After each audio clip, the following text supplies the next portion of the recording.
The first thing I do to prevent burn marks in my juice grooves is make sure that I'm using a high quality bit. Here I'm using a Diablo 1/4 inch round nose bit. I'll put a link to everything that I use in this video in the description. Then I make sure to make very shallow passes when I'm making my juice grooves.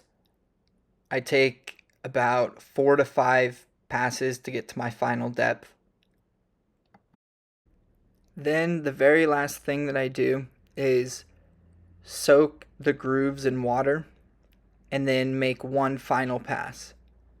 So I don't adjust the router bit anymore. I just keep it at the same depth, but this will help to pop the grain up and hopefully get rid of any burn marks that I may have left behind.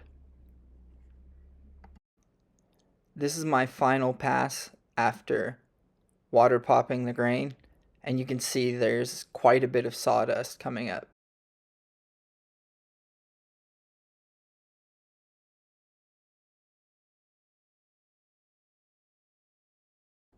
To sand the juice grooves that run in the direction of the grain, I use my multi-tool.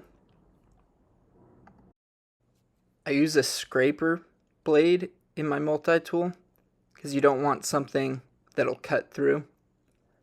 So the first thing I do is I take a piece of Gorilla Tape and I cover the edge of the scraper.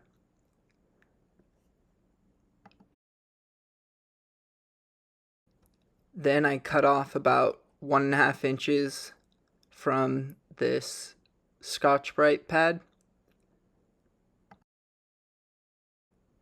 Then I tape this on to the scraper.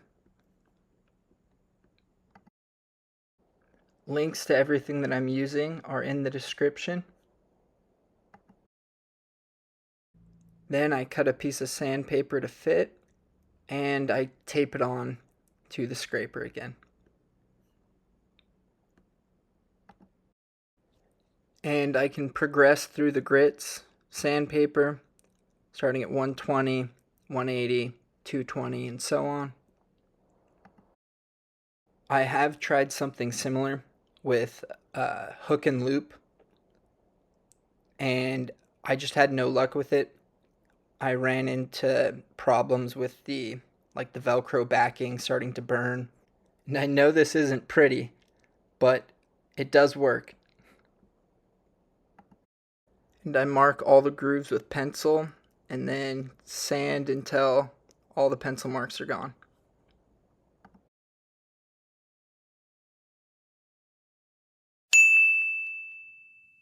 I just use light pressure and move back and forth within the groove. I use the pencil marks to guide me, see which ones I've missed.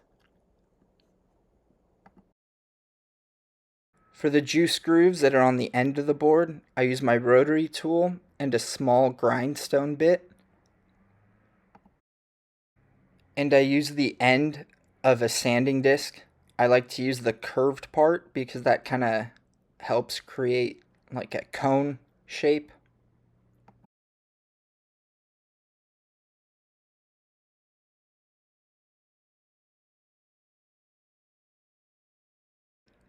Then I take a small piece of Gorilla Tape, or duct tape works too, and wrap it around the rotary bit.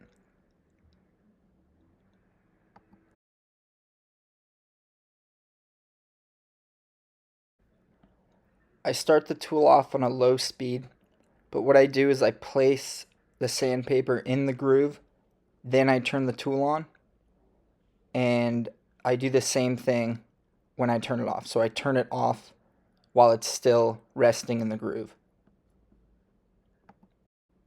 I'll usually turn the speed up from 1 to about 2 once it's in there. I'll just kind of get a feel for it, see how fast or slow I need to go. And depending on how wide your juice grooves are, you can either use a bigger grindstone bit or add more or less tape to wrap around to create a larger cylinder.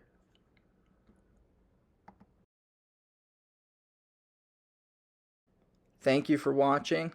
I hope this helped out. If it did, go ahead and leave a like. And if you want to see more, go ahead and subscribe.